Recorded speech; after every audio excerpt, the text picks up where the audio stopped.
Meditative wings में आप सभी को मेरा नमस्कार है। कैसे हैं आप? आज हम आपके समक्ष लाए हैं अध्यात्म तत्व का नया अध्याय,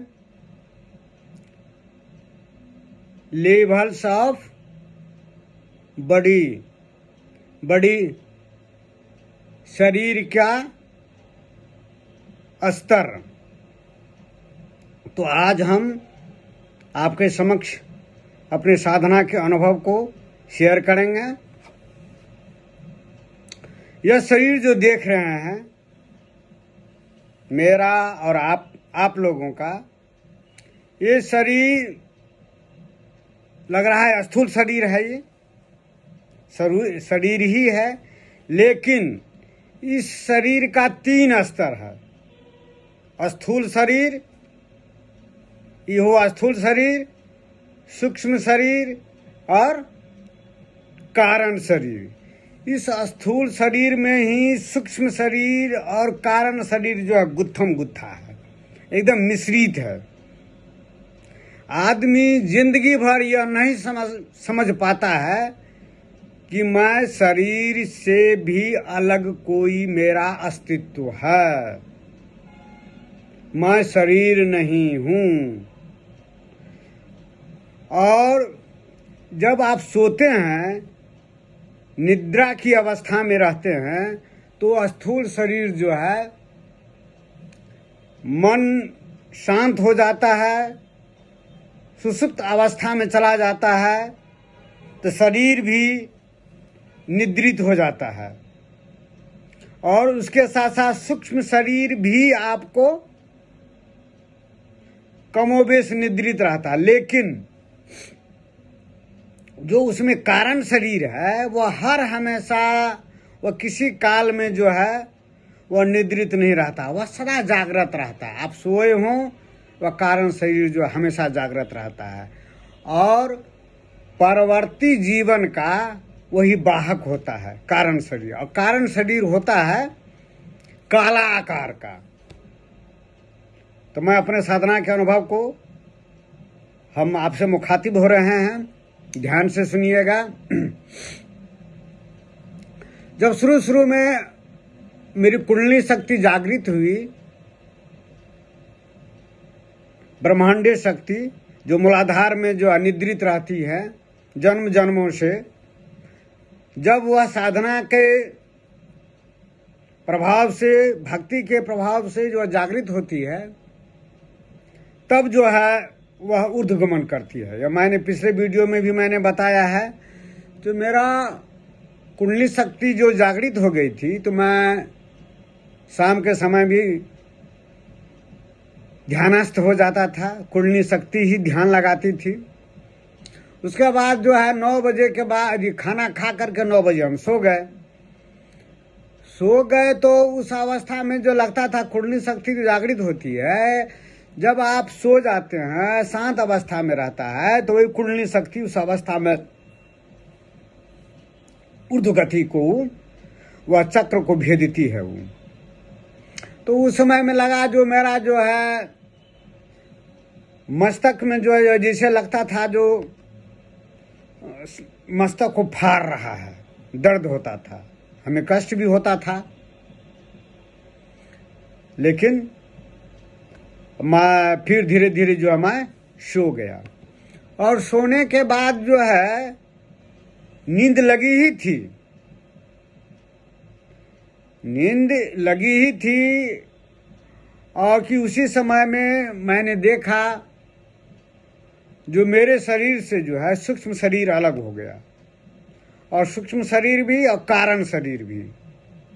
तो मैं अपने शरीर को देख रहा था जो मृतवत पड़ा हुआ है, जैसे मृतवत, जैसे कि शव रहता है लास्ट टाइप का, उसी टाइप का जो है मृतवत मेरा शरीर पड़ा हुआ है। और सूक्ष्म शरीर जो है आगे खड़ा है, और कारण शरीर आपको काला है। मुझे उस समय में भय भी लग रहा था। यह साधना का प्रथम स्टेज था। जो कि इस अवस्था से हमको कोई परिचय नहीं कराया था। न बताया था। इसीलिए उस अवस्था में हमको डर लग रहा था। मैं सोच रहा था जो मैं मर गया हूँ, क्योंकि मैं शरीर को, सूक्ष्म शरीर को भी देख रहा था, कारण शरीर को भी देख रहा था। मैं बहुत प्रयास किया अपने शरीर में प्रवेश करने के लिए, बहुत प्रयास किया, लेकिन मैं उस शरीर में प्रविष्ट नहीं हो पाया। तो मैं प्रयास को छोड़ दिया।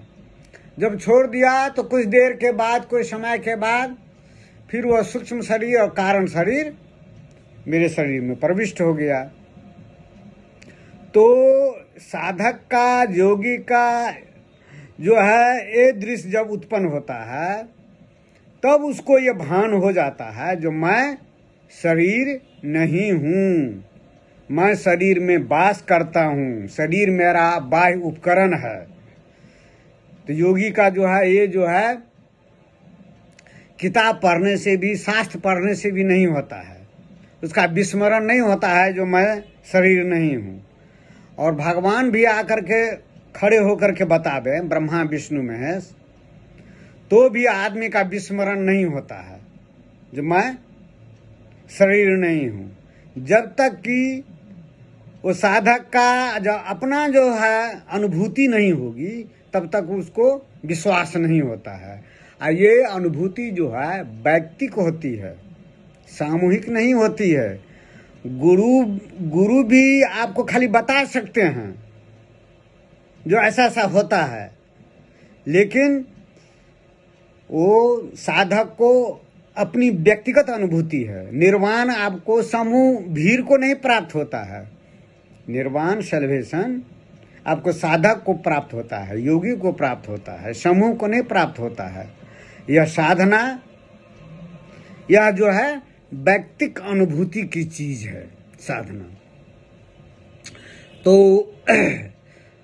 तो यह जो है साधना में जब आप आगे बढ़ते हैं तो इस चीज का अनुभूति से आपको, साधक को, योगी को बहुत ही लाभ होता है। और ये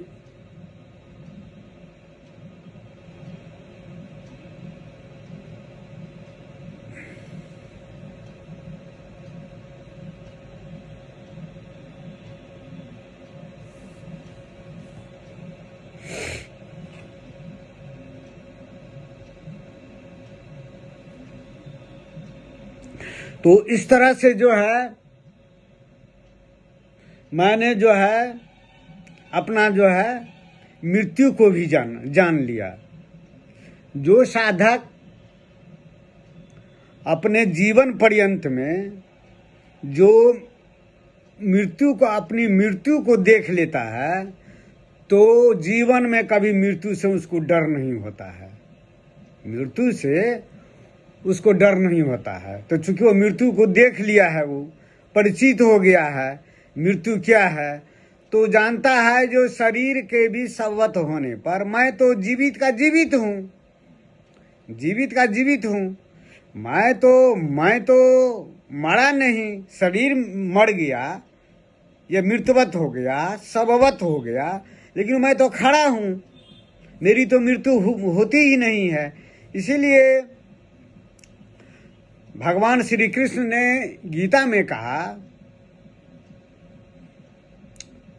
न हन्यते हनुमाने शरीरे, यह आत्मा न किसी को मारती है और न शरीर के मारे जाने पर, शरीर के मारे जाने पर वो आत्मा मरती है। तो जो आदमी जो किसी को मारता है, किसी की हत्या करता है, किसी को गाली देता है, तो आखिर कौन देता है?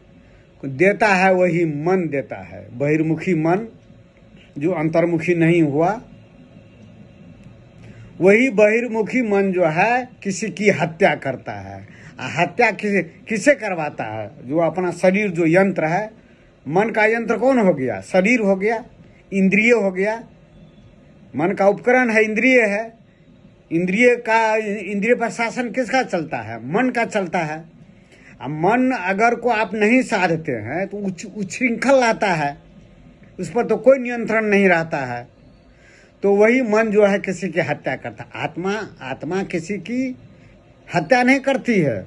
आत्मा तो निर्लिप्त है, प्रकाश स्वरूप है, अवस्थित है।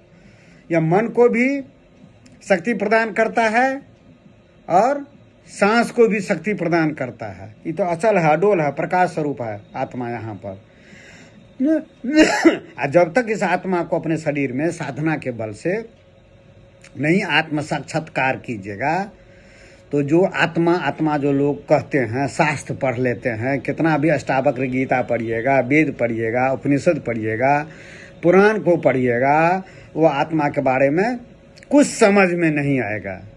आप पढ़ लीजिए, आत्मा है, सुख दुख से पड़े है। अरे भाई, पहले आत्मा को जानिएगा तब ना आत्मा है क्या। आत्मा का जब तक साक्षात्कार नहीं होगा, आत्मा से जब तक आपकी मैत्री नहीं होगी, जब तक आप समझिएगा नहीं आत्मा को, तो आत्मा को ये कैसे समझिएगा जो आत्मा सुख दुख से पड़े है। या सुख दुख जो है मन का विषय है, मन का जो है धर्म है। सुख दुख, मान अपमान, हार जीत का जो अनुभव किसको होता है, तो ये मन को होता है। दुख कष्ट किसको होता है, मन को होता है। मन को होता है तो मन का जो है उपकरण है, शरीर है, शरीर को तकलीफ होता है।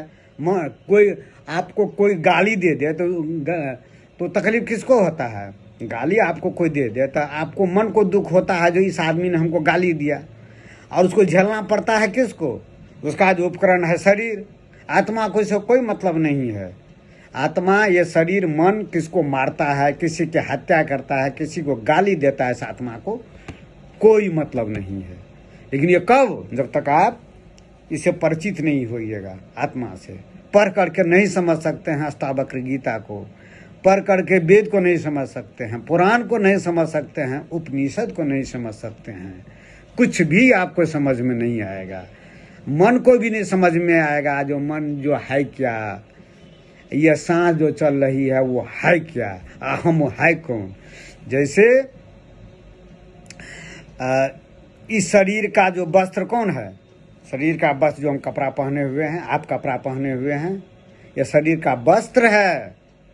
और आत्मा का, इस सोल का वस्त्र कौन है, यह शरीर है, शरीर।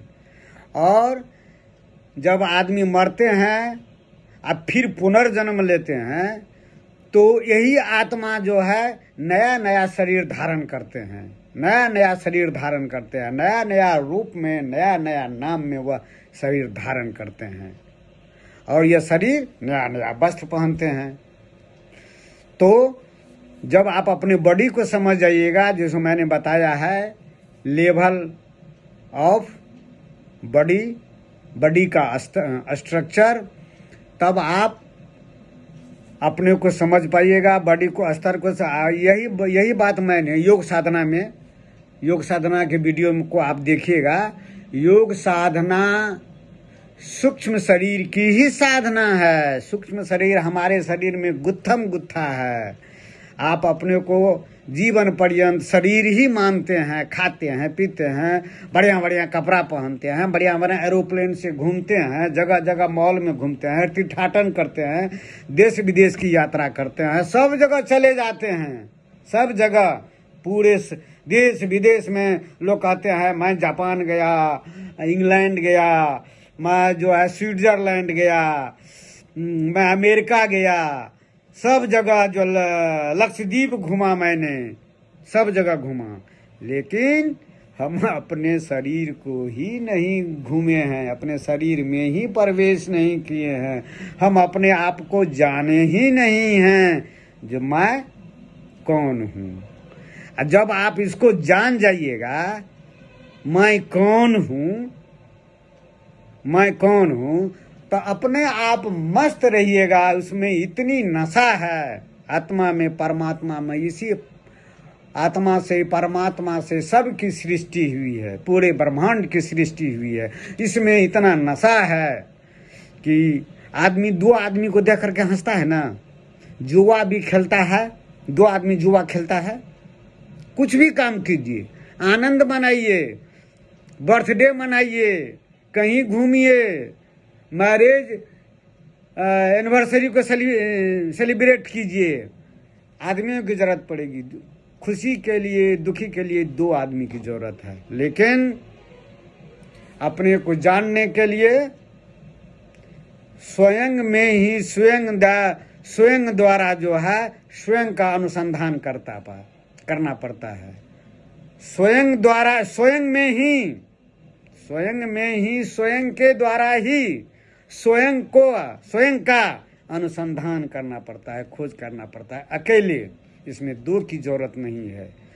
और आदमी ऐसे साधक को देखिएगा अकेले में मस्त रहता है, अकेले हंसते हैं, अकेले अपने आत्मनिष्ठ ब्रह्मनिष्ठ हो गए तो उसमें इतनी नशा है, उस नशा के सामने में सब नशा फीका है। तब आदमी जो है अपने आप को अकेला नहीं समझता। बहुत पेपर में पढ़ते हैं, आप भी पढ़ते होंगे, अकेलेपन से आदमी सुसाइड कर लिया, आत्महत्या कर लिया, फांसी लगा लिया जो मेरा कोई नहीं है संसार में, मेरा कोई नहीं है अपना। और इतना दुख से जो है सरोबार हो जाता है जो अपने आप को ही आत्महत्या कर लेता है। अकेलापन महसूस होता है। पेपर में देखते होंगे अकेलापन पर खूब निबंध चलता है, खूब आलेख लोग लिखते हैं। लेकिन जिसको ये पता चल जाएगा मैं कौन हूँ, तो मन लागियो यार फकीरी में, अपने आप में मस्त रहेगा। ऐसा आदमी अपने आप में हंसता है, अपने आप में जो है हर्ष उल्लास करता है। उसके लिए सारा संसार अपना ही हो जाता है। न कहीं जाना न कहीं आना, दौड़ करके आप संसार पाइएगा, लेकिन अस्थिर होकर के अपने आप को पाइएगा, आत्म शांति पाइएगा, जिसको कि भगवान श्री कृष्ण ने गीता में कहा है, मैं तुम्हें शाश्वत शांति प्रदान करूंगा। वही है शाश्वत शांति, आत्मनिष्ठ ब्रह्मनिष्ठ और अपने आप में मस्त होना। तब अकेलापन ही आपको जो आनंद आएगा, अपने आप में आनंद आएगा, उसमें भी एक नशा रहेगी, वो नशा किसी में नहीं मिलेगी। तो आज इतना ही। तो इस वीडियो में मैंने आपको बताया ये शरीर का जो है 3 स्तर है, स्थूल शरीर, सूक्ष्म शरीर, कारण शरीर। और इसकी साधना करने से आपको अपने मृत्यु से तब आपको भय नहीं रहेगा, तब मृत्यु को तो आप जिंदे ही इसी जन्म में देख लिए, मैं अलग हूँ, शरीर मृत्यु पड़ा है, मैं पड़ा हुआ हूँ। तो मैंने अपने वीडियो में दिखाया जो कैसे जो मैं अपने शरीर से अलग हो गया, सूक्ष्म शरीर है कारण शरीर, और देखा और मेरा मृत शरीर सब की तरह लाश की तरह पड़ा हुआ है।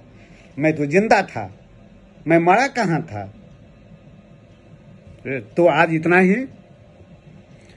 तो फिर हम अगले दिन नया अध्याय लेकर के आएंगे। तब तक नमस्कार, धन्यवाद।